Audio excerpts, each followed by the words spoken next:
ओम तब कथामृतं तप्तजीवनं कविभिरीडितं कल्मषापहं श्रवणमंगलं श्रीमदाततं भुवि गृह्णन्ति ये भूरिदा जनाः।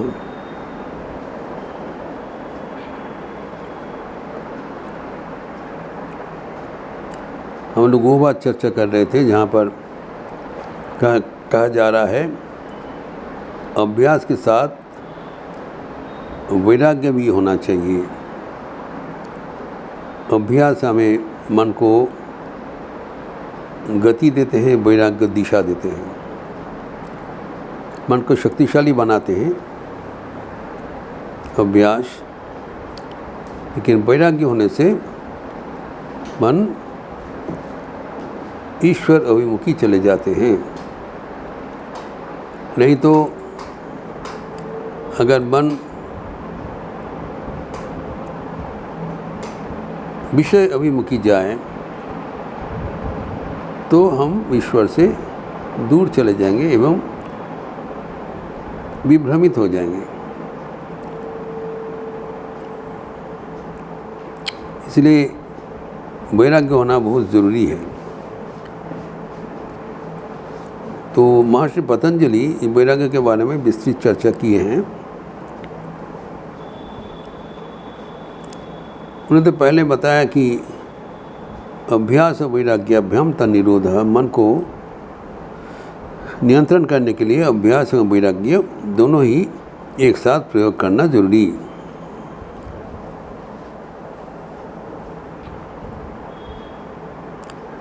और वैराग्य के बारे में बताया प्रथम अध्याय के पंचदश सूत्र में दृष्ट अनिष्टविक विषय वितृष्णस्य वशीकार संगा वैराग्यम। वशीकार वैराग्य का बात कर रहे हैं। दृष्ट अनिष्ट मतलब जो विषय हम लोग देखे हैं, जो हमें संसार का भोग प्रदान करते हैं, इसके बारे में हमारा जो ज्ञान है,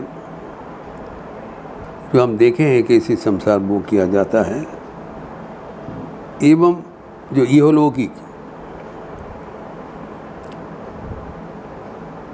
संसार की आनंद, इसके साथ साथ परलौकिक अनुष्टवी को सुना जाए। स्वर्ग में इसी कह रहा है, ये तो हम देखा नहीं, ये सुना है। जो देखा है, जो सुना है, दोनों विषय से मन को हटाना पड़ेगा। दोनों विषय के प्रति जो हमारी तृष्णा, जैसे पानी पीने का तृष्णा होने से पानी पीने की इच्छा होती है, पहले का अभाव बोध होना चाहिए। जब मन में विषय भोग की इच्छा जागृत होगा तब मन विषय पाने के लिए सक्रिय हो जाएंगे।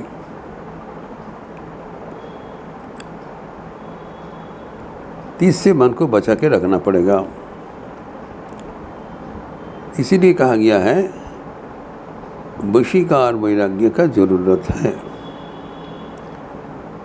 तो वशीकार वैराग्य एक तत्काल नहीं होता है, इसके 4 स्तर है।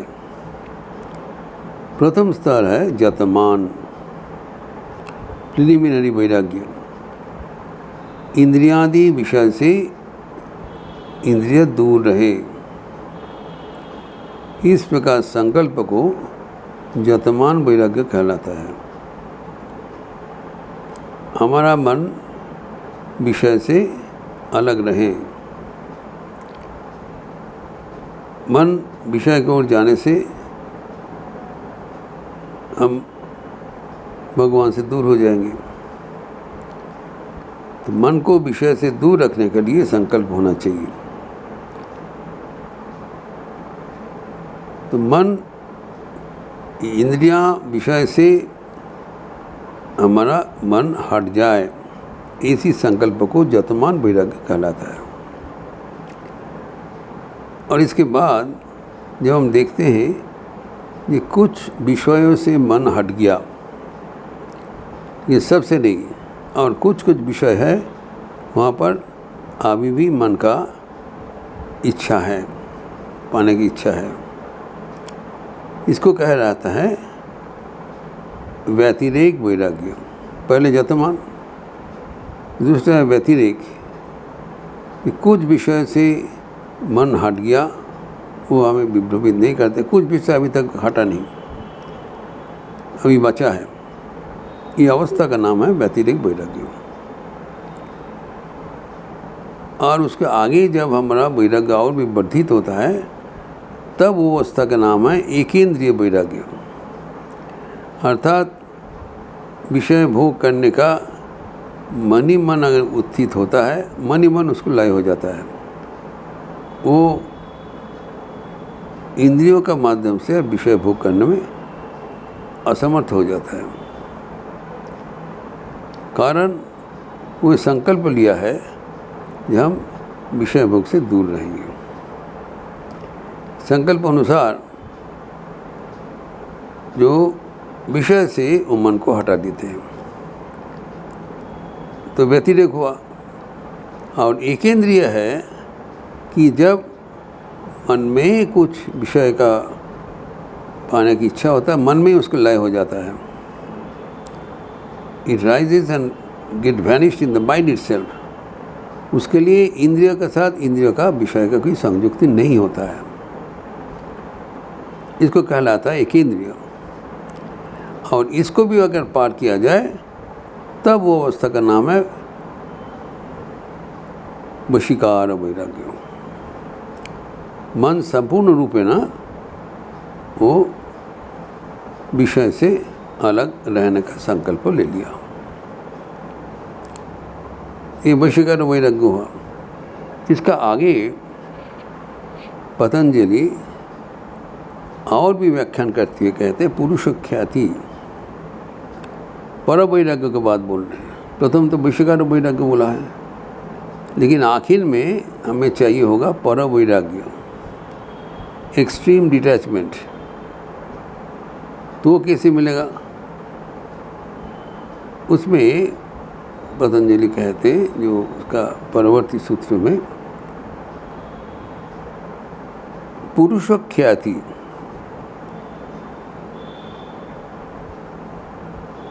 पर वैराग्यम यद वितृष्णस्य, पुरुष ख्याति होने से पर वैराग्य होता है।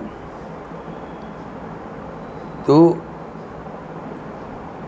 पुरुष ख्याति मतलब कि जब हमारा मन गुणातीत हो जाता है। सांख्य योग में प्रकृति एवं पुरुष दो विभाजन है। प्रकृति त्रिगुणात्मिका, प्रकृति के भीतर ही ये जीव जगत जो कि हमें सर्वदा सदैव आकर्षित कर रहे हैं, दृश्यमान जगत। और पुरुष निष्क्रिय है। जब हम ये दृश्यमान जगत के उसकी अल्टीमेट है प्रकृति जो कि त्रिगुणात्मिका है, सत्य रजस तमस का समष्टि। जब हम गुणातीत हो जाते हैं, त्रिगुणातीत हो जाते हैं, तब उस मन में और कोई विषय का सेवन करने का अवकाश नहीं रहता है। संसार बोध लोप हो जाता है। तब वो अपना पुरुष के साथ अपना तादात्म्य कर लेते हैं। तो पुरुष ख्याति होने से, पुरुष के साथ तादात्म्य होने से, और ये विषय का जो दुनिया है उससे पन अलग हो गया। इस दृष्टमान जगत will never be able to attract that person who has become गुणातीत, उनके पार चले गए। इसी को पुरुष ख्याति कहलाता है। ये वैराग्य में स्थित होने से तब और हमें जो विषय के साथ अब कोई मतलब नहीं रहेगा। ये आखिर तक है। इसको धीरे धीरे पालनीय है, पालन करना पड़ेगा। और पालन करने के लिए हमें जो वैराग्य अवलंबन करने के लिए प्रधान अस्त्र है वो है विवेक। जो दृश्यमान जगत है उससे हमारा मन हट जाना चाहिए। हमें कुछ चाहिए नहीं, इसे संकल्प होना चाहिए। अपने लिए हमें कुछ चाहिए नहीं। अगर अपने लिए हम कुछ चाहते हैं तो वो टिकने वाला नहीं है। जो हम पाएंगे वो चला जाएगा। तो हमें समझना चाहिए कि हमारे अपने भीतर जो निरंतर संपदा है, ईश्वर विराजमान है, इसके सिवा हमारे कोई चाहिए नहीं। अगर अंतर्निहित जो हमारे चेतन है, ईश्वर है, उसके प्रति हम मन केंद्रित करें, तब हमारा जो कुछ चाहिए होगी सब कुछ प्रार्थना पूर्ण हो जाएगा। इसी को कहलाता है पर वैराग्य, अर्थात complete indifference to the attractions of the world. जगत का कोई आकर्षण है उसको स्पर्श नहीं कर पाएगा, कारण हम जानते हैं ये जगत का जो आकर्षण है वो तात्कालिक है, उसमें अल्टीमेट हमें कुछ मिलेगा नहीं। इसलिए जो विवेक है उसको प्रयोग करना बहुत ज़रूरी है। डिस्क्रिमिनेशन, जो सत असत विचार, ठाकुर कहा करते हैं सद असत विचार, कौन सत है बराबर रहने वाला है, कौन असत है वो प्रतिक्षण बदलने वाला है। ये दोनों मिला हुआ है। तो ये है एक सत्य, एक है अनृत। कहलाता है सत्यान्विते मिथुनी कृतम। सत्य और मिथ्या का संमिश्रण ही जगत है। हमें वो जो मिथ्या है उसको हमें झटक कर फेंक देना चाहिए। हमें सत्य जो मार्ग है उसमें अवलंबन करते हुए आगे बढ़ना चाहिए, एवं वो उस मार्ग में धीरे धीरे हमारा मन ईश्वर केंद्रित हो जाएगा। ये है वैराग्य का जो रोल। अभ्यास के साथ वैराग्य अगर हम पालन करते रहें तो धीरे धीरे मन विषय से मुक्त होकर, संसार से विरूप होकर ईश्वर की ओर चले जाएंगे। संसार जी कितना असार, जब हम हमारे मन में उसको ठान लेते हैं थ्रू डिस्क्रिमिनेशन, विचार करते हैं संसार में सब कुछ ही असार है। हम अगर गंभीर अनुध्यान करें तब हम देखेंगे संसार में कुछ है ही नहीं। लेकिन ये अवस्था है तब हमें संसार छोड़ के ईश्वर की ओर मन को केंद्रित करना अत्यंत जरूरी है। तो अभ्यास के साथ हमें वैराग्य पालनीय है एवं बराबर के लिए हमें ईश्वर को ही प्राप्त करने के लिए प्रयास करना चाहिए। इस प्रसंग में और भी आगे बढ़ाते हुए हम अगले दिन चर्चा करेंगे। ओम शांति शांति शांति। हरि ओम तत्सत। श्री राम कृष्णार्पणमस्तु। आज मंगलवार का अवसर है। संध्या के उपरांत हनुमान चालीसा पाठ होगी। आप सबका स्वागत है। अच्छा रहिए, स्वस्थ रहिए, आनंद में रहिए। नमस्कार।